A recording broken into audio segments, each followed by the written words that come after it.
Qué gusto saber que nos une un mismo interés, el conocer a nuestro Dios. Hoy el poder de la palabra nos dice en Juan 8:32, conoceréis la verdad y la verdad os hará libres. Soy Rocío Posada y hoy vamos a ver el Pentecostés. Hechos 2 es un capítulo bien controversial. Que Dios nos ayude. A partir de la Reforma Protestante, el mundo tuvo un gran avivamiento. La gente tenía mucho temor de Dios, tenía conocimientos bíblicos porque contaban con catecismos, credos y confesiones de fe, donde eran unos libros muy sencillos para que las familias conozcan al Dios de las Escrituras.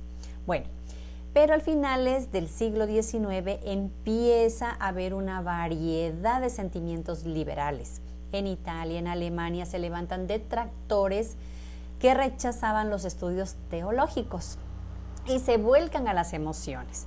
En 1900, en Kansas, en Estados Unidos, ya había muchas personas, muchos simpatizantes acerca de este movimiento de sanidad, del bautismo en el Espíritu, del hablar en lenguas, ¿sí? Y se popularizó. ¿Sí? Leamos ahora lo que dice el Hechos 2, ¿sí? Para poder entender mejor. Cuando llegó el día de Pentecostés, estaban todos juntos en el mismo lugar.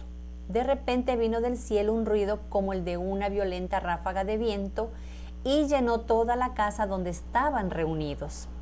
Hechos 2 del 7 al 11. Estaban atónitos y maravillados diciendo: mirad, ¿no son galileos todos estos que hablan? ¿Cómo pues les oímos nosotros hablar cada uno en nuestra lengua en la que hemos nacido? Partos, medos, elamitas, los que habitamos en Mesopotamia, en Judea, en Capadocia, en el Ponto, en Asia, en Frigia, en Panfilia, en Egipto, en las regiones de África, más allá de Cirene, romanos aquí residentes, tanto judíos como prosélitos, cretenses y árabes, les oímos hablar en nuestras lenguas las maravillas de Dios. Hechos 1:8. Recibiréis poder cuando el Espíritu Santo venga sobre vosotros y me seréis testigos en Jerusalén. Primerito en Jerusalén empezaron a ser testigos. En toda Judea, en Samaria y hasta en los confines de la tierra. Nosotros somos aquellos que estamos en los confines de la tierra. El Evangelio ha llegado a nuestras vidas. Somos testigos de la obra poderosa del Espíritu Santo. Lo que ocurrió fue que en Jerusalén estaban reunidos los apóstoles y con los seguidores de Jesús en una casa que sumaban como 120 judíos que estaban reunidos. ¿Sí? Y ellos estaban orando y cantando al Señor. Y de pronto ellos empiezan a hablar con Dios en varios idiomas. Y la gente que estaba en la calle les escuchaba hablar las maravillas de Dios. En la actualidad, queridos hermanos, eso ya no pasa. El cumplimiento, ese día lo que pasó era el cumplimiento de la profecía, lo que habla en el Antiguo Testamento, en Joel 2:28. Por favor, revísalo. Esa profecía se cumplió. Jesucristo también lo dijo. Cuando leemos en Hechos 1:8, que lo acabamos de leer, cuando Él dice que no salgan de Jerusalén hasta que venga el Espíritu Santo, el cual les va a llenar de poder. Porque recuerdas cuando murió Jesucristo, los apóstoles corrieron a esconderse, tenían pavor, tenían miedo. Pero una vez que tú ya tienes al Espíritu Santo, eres lleno de Él, tú hablas de Él, lo amas a Cristo, la obra que hizo, tu espíritu es alimentado, hay un cambio radical en ti, puedes testificar de Él, ¿sí? Pero hermanos, es terrible la cantidad de personas en la actualidad que piensan que el pastor es el superungido de Dios, porque habla glosolalia. Sí, glosolalia. Es la vocalización fluida de sílabas, es un balbuceo sin significado que algunas veces produce un éxtasis, que les hace girar en círculos, les hace gritar, en fin, ese lenguaje no existe. Yo antes creía y pensaba que eso era cristianismo, que eso era el mover del espíritu, que así era la iglesia de Cristo. Y como yo en ese tiempo no conocía, no tenía conocimientos teológicos, asumía pues que así era. Y confiaba en los líderes porque pensaba que ellos sabían lo que estaban haciendo. Pensaban que eran personas muy espirituales, consagradas a Dios. Pero cuando conoces de cerca a las personas, cuando empiezas a estudiar las escrituras, te das cuenta de que no son personas tan diferentes de uno. Son seres humanos igual que uno, ¿sí? Que se equivocan igual. ¿Sí? Lo que sí descubrí tristemente fue que la vanidad, el orgullo, el deseo de la vanagloria, el sentirse superiores espiritualmente, causa un éxtasis más grande que el amor y el temor a Dios. Eso sí es terrible. Por eso insisto tanto en que estudiemos las escrituras, que estudien la historia de la iglesia, porque solo así tú no vas a ser engañado, solo así no vamos a ser engañados. Lo que sí ocurrió en el Pentecostés fue la xenoglosia. Es un vocablo griego, xenos, que significa extranjero, y gloxis, que quiere decir la facultad de hablar en otro idioma sin que tú hayas estudiado. Sí, eso fue lo que experimentaron nuestros hermanos en la fe en el Pentecostés. Es mi responsabilidad como creyente, ¿sí?, compartir mi experiencia contigo y que mucha gente salga de esa confusión, de que no se deje engañar. Si eres una nueva criatura en Cristo Jesús, ora. Pide la dirección a Dios, que su Santo Espíritu te convenza de qué es bíblico y qué no. Es lo que yo hice. Y gracias al Señor por haber entendido Hechos 2, ¿sí? El libro de los Hechos, estúdialo minuciosamente en oración y vas a entender mucho lo que es la iglesia de Cristo, ¿sí? Hermanos, el Pentecostés hablaron idiomas, no estaban balbuceando. Ese acontecimiento sobrenatural ya se cumplió. Ahora el Espíritu Santo significa que eres una nueva criatura en Cristo, que ya no vives para el mundo, que ahora te deleitas en otras cosas, que sí caes, pecas, a veces te llenas de coraje, pero no lo practicas. Desarrollas tu dominio propio, desarrollas la humildad, la paciencia, el amor, la misericordia, la gracia. El tener al Espíritu Santo es eso. Cuando estudias las Escrituras, tú te das cuenta que en la Biblia no enseñaron esas prácticas. Tú no ves ni en los evangelios, ni a Moisés, ni a los profetas, a Jesucristo, a ninguno haciendo ese tipo de cosas. Cristo fundó su iglesia y Él dejó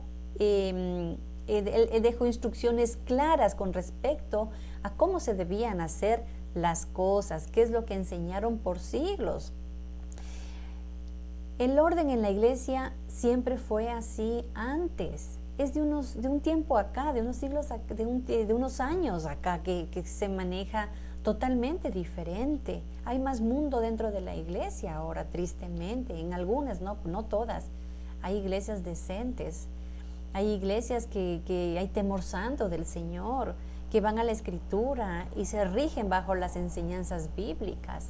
Sí, tenemos, hermanos, hay lugares sanos, pero también no podemos desconocer que hay lugares donde la gente está siendo engañada y confundida, y que si el Señor nos permite tener un poquito más de luz, compartamos con nuestros hermanos que están confundidos. A mí me hubiera gustado mucho que me instruyan más y no haber cometido a veces enseñanzas que no eran correctas, ¿sí? Tú no vas a encontrar en ninguna parte de la Biblia diciendo repitan conmigo esta oración y serás salvo. Tampoco vas a encontrar pasen al frente para que te pongan manos y te caigas o la gente entre en un éxtasis colectivo. Tampoco vas a ver ese tipo de cosas. Sí, Jesucristo hablaba del reino de los cielos, habló muchísimo del infierno. Juan el Bautista hablaba de arrepentidos y convertidos. Sí, los apóstoles, Pablo, todos ellos hablaban también de arrepentimiento, de fe. Efesios 2:1 dice, estábamos muertos en nuestros delitos y pecados. Lucas nos habla que hay gozo en el cielo, hay fiesta en el cielo por un pecador que se arrepiente. No somos dueños de la verdad. Solo hay una Biblia, solo hay un Dios, solo hay una escritura, solo Cristo, solo fe, una sola fe verdadera, una sola fe salvadora. Cristo Jesús. Estudia las escrituras, por favor. ¿Sí? No permitamos que nuestras generaciones sigan practicando cosas que la iglesia nunca enseñó. ¿Sí?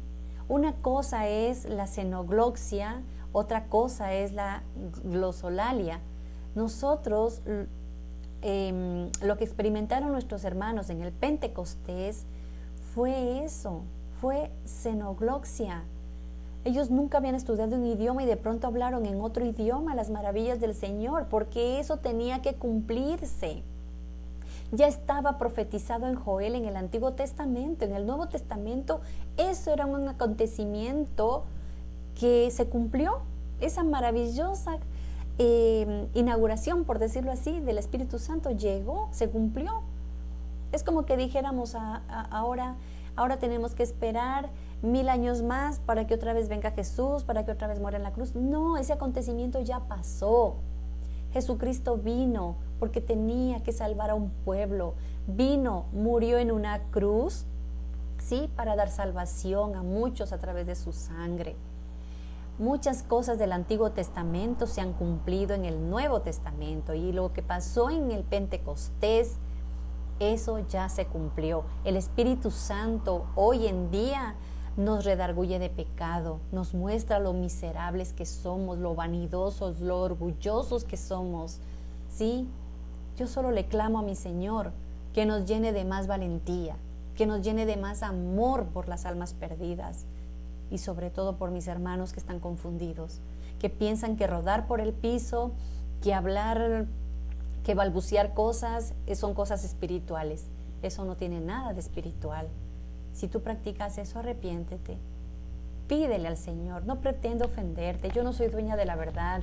Yo soy una persona también muy ignorante en muchas cosas, pero tengo temor santo y voy a la Escritura y me fío de buenos maestros. Así que es nuestra responsabilidad velar si estamos siendo bien alimentados y que seamos adoctrinados por la palabra.